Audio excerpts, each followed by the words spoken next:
Evimin kadını, ben giderken su dökersin ardından.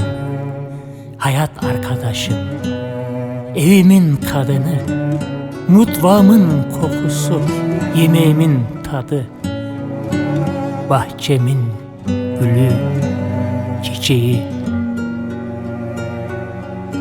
Saçlarını uzun tarar, uçlarına reyhan bağlarsın.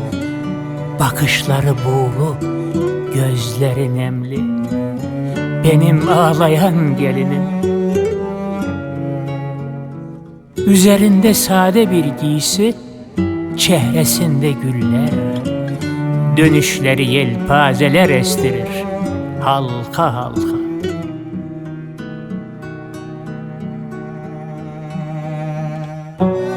Alnında aşüfte kakülleri, bir omzuna, bir gerdanına.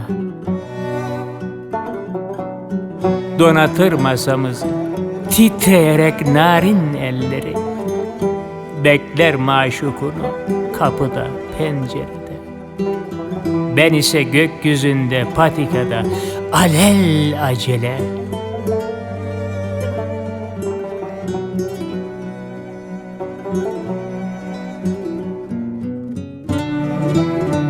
Sen seherlerden güzel, ben seherlerden mahzun. Ellerinin hamuruna, ayağının çamuruna, gül dökeyim yollarına. Cennet senin ayaklarında.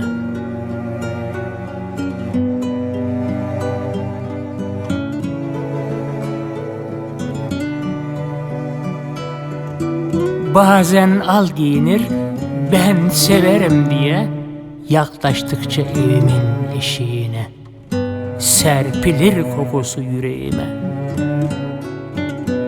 Ardına kadar açılır ağır kapılar, döner pencereye hafif rüzgar.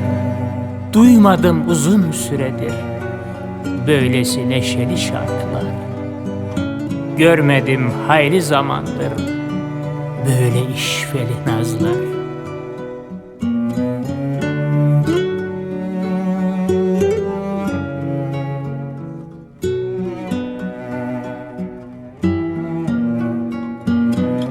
Pembe akşamlarımda kara sevdam, sabahlarımın serin gül bahçesi. Güzelliğine doyulmaz kısa zamanda. Süzgün gözlerini seyrederim kalbimin aynasından. Kül rengi gözlerinin ışığını şafağın tatlı damlalarında. Elbisemi ütüler, yemeğimi pişirir. Kadın kokar, sadakat kokar, tülü şah kokar evim benim.